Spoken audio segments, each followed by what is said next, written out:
I've been a search and rescue officer for a few years now, and along the way, I've seen some things that I think you guys will be interested in. I have a pretty good track record for finding missing people. Most of the time, they just wander off the path or slip down a small cliff and they can't find their way back. The majority of them have heard the old stay where you are thing, and they don't wander far.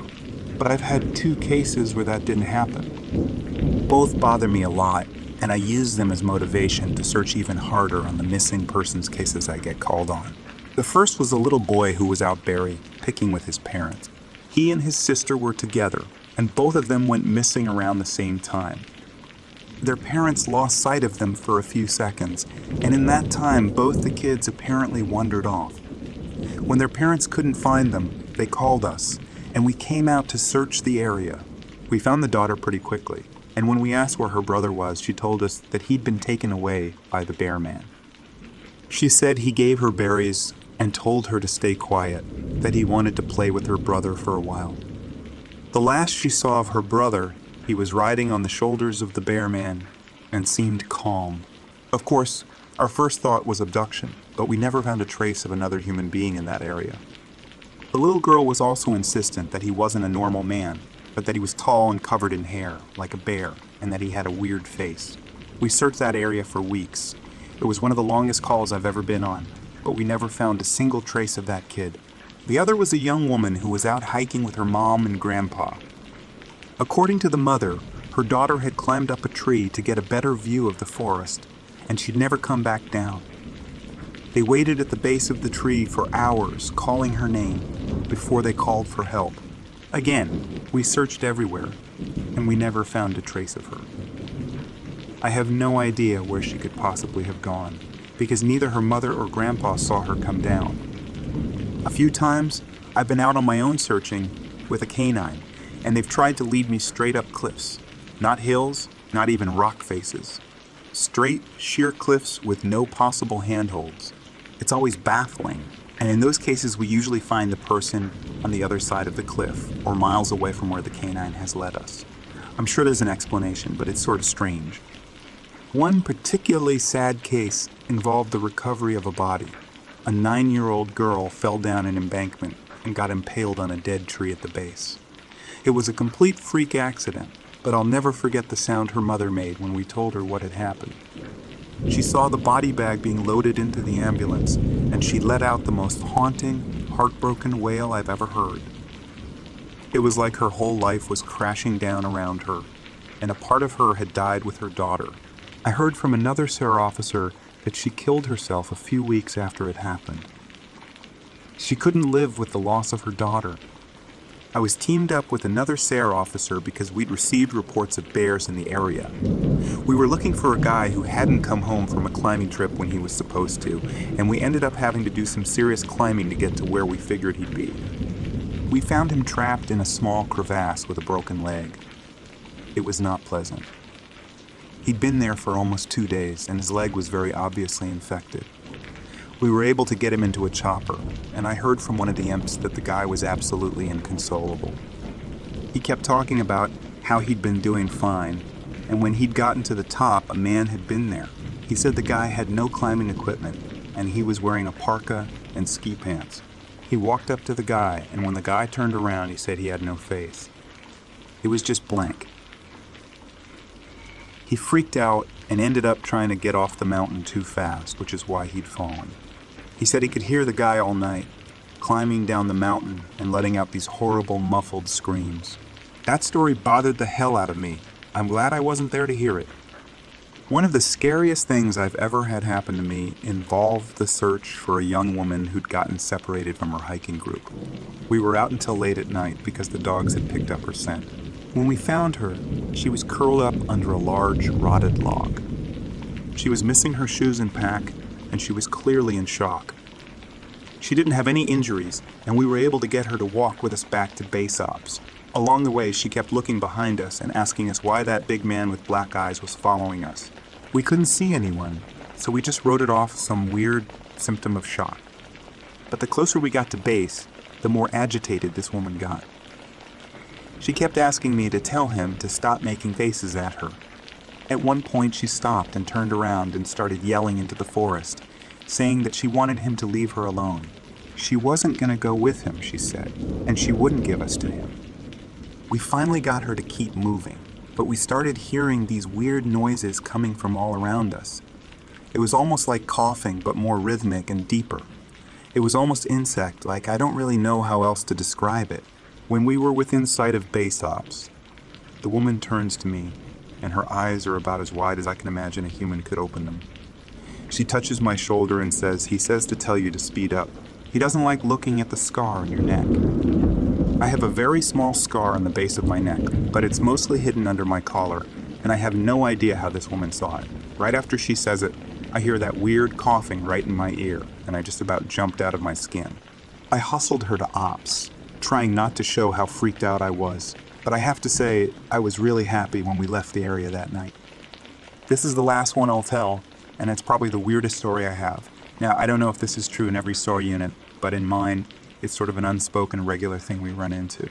You can try asking about it with other SAR officers, but even if they know what you're talking about, they probably won't say anything about it. We've been told not to talk about it by our superiors, and at this point we've all gotten so used to it that it doesn't even seem weird anymore. On just about every case where we're really far into the wilderness, I'm talking 30 or 40 miles, at some point we'll find a staircase in the middle of the woods. It's almost like if you took the stairs in your house, cut them out, and put them in the forest. I asked about it the first time I saw some, and the other officer just told me not to worry about it, that it was normal. Everyone I asked said the same thing. I wanted to go check them out, but I was told, very emphatically, that I should never go near any of them.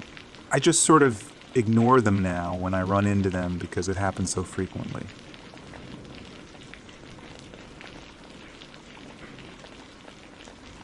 About 7 years ago, I got an invitation to attend my cousin's dinner party. I have never seen my cousin before and only spoke to him on the phone. I was surprised that his family unexpectedly invited me after all these years. The invitation had an uncharted address that the GPS was unfamiliar with. I used a map and pinned its location. As I'm driving, I tend to notice how far I ventured off from civilization.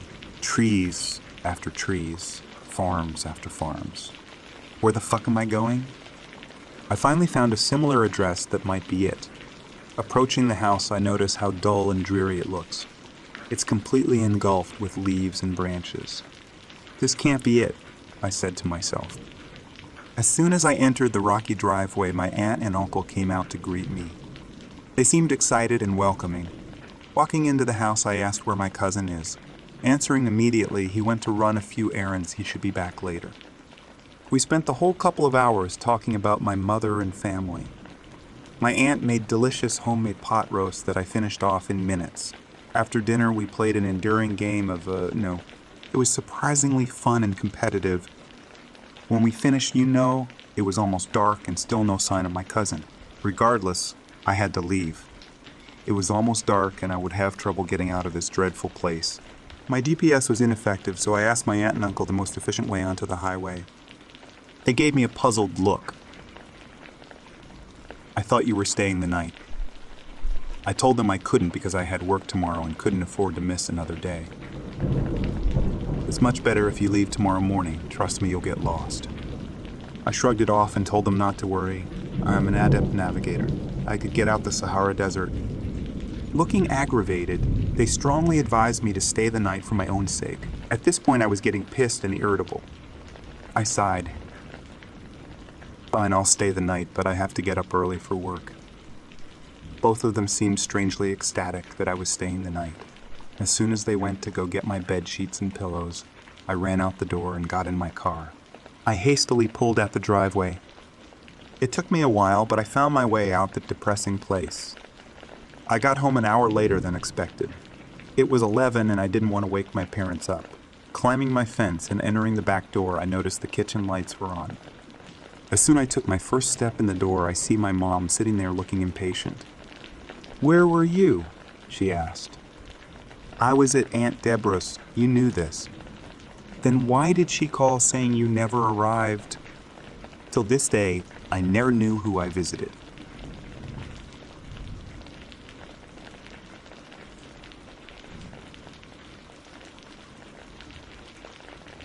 It was a rainy Saturday night.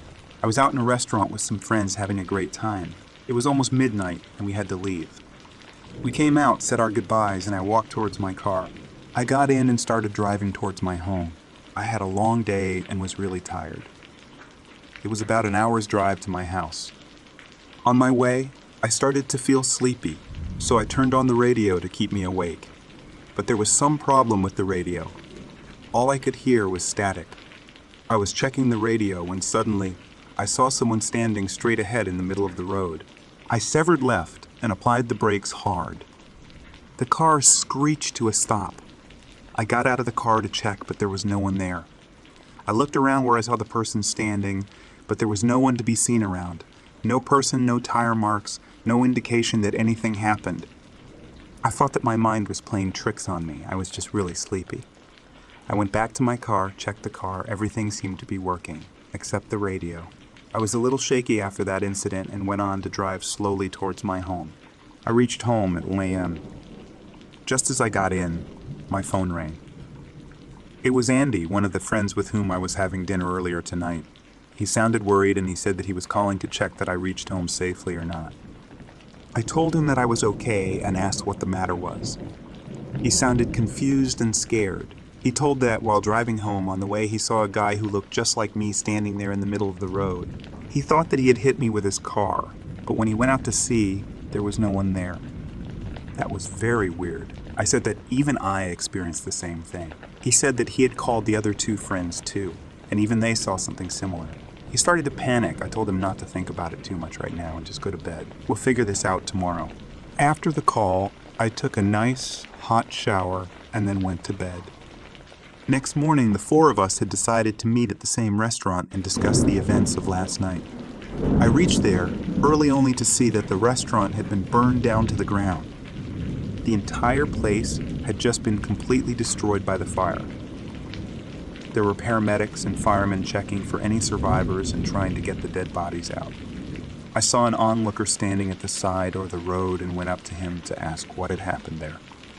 He told that there was a fire last night, a big one. No one survived. All the people were trapped inside the building. No one could call the fire department as all the phone lines were destroyed. The fire engines and the paramedics came in the morning when everyone was already dead. I felt that was very strange, as we had just had dinner there last night. I went towards the road to wait for my friends. As I was going, I saw one of the paramedics taking a dead body out. It was charred, but somehow the face looked familiar. I looked closer, and then I remembered where I had seen him. I was talking to him a couple minutes ago. I turned back to see, but he was gone. I started freaking out, thinking, that did I really see a ghost? The paramedic placed the dead body next to another one. Coincidentally, it also looked familiar. To my surprise, this was the person who I had seen last night, the one I thought that I almost hit with my car. But from his wounds, it looked like he had died there in the fire too. My head was starting to spin. What was going on? It was as if suddenly I was seeing ghosts everywhere. By this time, my friend Andy reached there too, and was shocked to see the place burned down. "How is that even possible?" he said. "We were almost the last ones out of here, and the owner said that they had to close the place." "Yeah, I know, it is all very weird, this place burning down and me suddenly seeing ghosts everywhere." "What ghosts?" Andy asked. I told him about the dead bodies lying there and how I had seen the same guy last night and then today morning too. "That is strange," Andy said. "I did not see a ghost, but I remember seeing you last night in front of my car." Just as he spoke those words, I saw the paramedics carry out 4 more bodies, Andy, me, and our 2 other friends. All 4 were burned. I looked at Andy, then at my burned and lifeless body, being carried away right in front of my eyes.